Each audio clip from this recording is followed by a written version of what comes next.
kag sa numero 1 sa mga balita subong adlaw.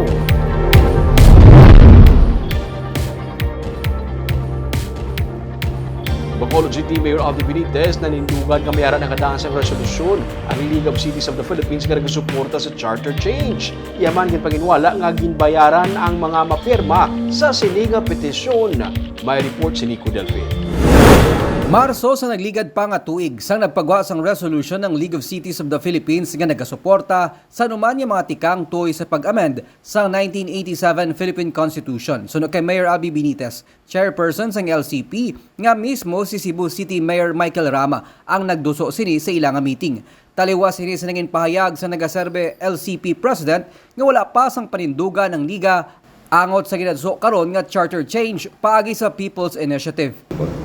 You mean me, nag-endorse sa gitna chacha? You mean me endorse?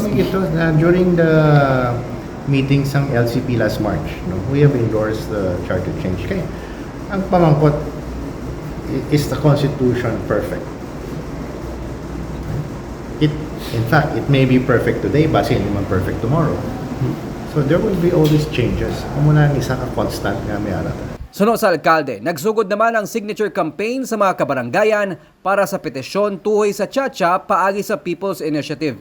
Wala sa nakita nga sala ang alkalde para suportahan bisan sa mga barangay officials ang lihok agud maligwat ang Constitution, partikular ang bahin sa economic provisions. I don't see hindi sila pwede ka support, hindi sila pwede ka endorse. No? Just like any public officials, they're also people. Mga people's initiative. Nga si mayor, hindi people. Si barangay captain, hindi people. People man na.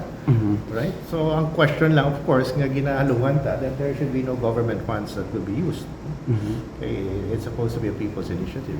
But you cannot segregate politicians from engaging sa people's initiative because they are also people. Kasubong ni Benitez, suportado man ni Vice Mayor Elcid Familiaran ang lihok para sa pag-amend sa Constitution sa pagpati nga mapasanyog pa ang programa bahin sa edukasyon kag public utilities. And that one is the educational institution, which is very important, no, for us to be globally competitive. Okay. Dako niya nga bagay and public utilities, very important ni, which involves water, electricity, and even ang atong fuel. Ginapanginwala man sa alkalde nga may bayad ang pagpirma sa petisyon sa pagpati nga insulto para sa pumuluyo ang 100 pesos kabaylo sa ilang pirma.